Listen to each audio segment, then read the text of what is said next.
John's instruments are different. You know, I made some special extra long scale basses for the Led Zeppelin '02 show.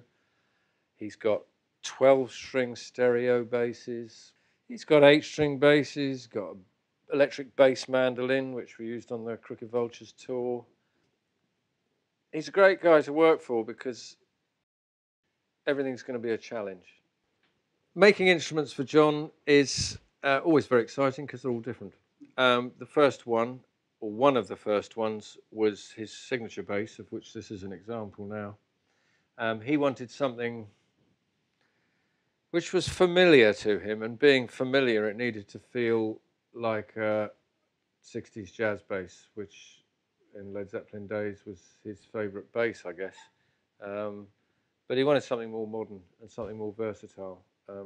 John doesn't really know whether on a Monday he's playing a rock gig and the following week he's doing a bluegrass gig, and then the next might be a free jazz gig, and so on. So what we needed was an instrument that was extremely versatile. The production stage on making an instrument like this would be starting with the straight through neck section, and out of a 3x3 billet of Canadian rock maple, you get 2 necks. Then you'd route the section in the neck for the truss rod and the 2 graphite rods. Then you'd glue the sides on. These 2 wings, we call them, go on the side. Then you'd glue the front on. Then you'd glue the fingerboard on. Then you'd carve the neck.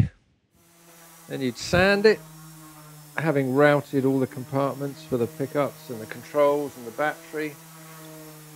And you'd sand it, no scratches, perfect. Then you'd lacquer it. It's pretty quick. I wish it was that quick to make them as it is to explain how to make it. My goal is to make a bass that is even response from E to G. So there's not one dominantly loud string.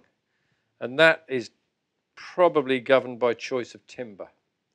People always think that every electric guitar or electric bass sounds the same.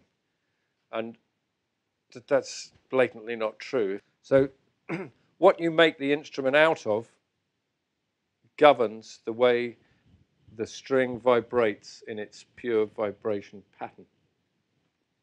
ELIXIR strings are great for basses, well, for any instrument, because they're going to last a really good long time. They're coated. We're not going to get moisture in like today is a really, really humid day. You can feel it in the air. That's going to go straight onto these strings. These are coated. That's not going to happen.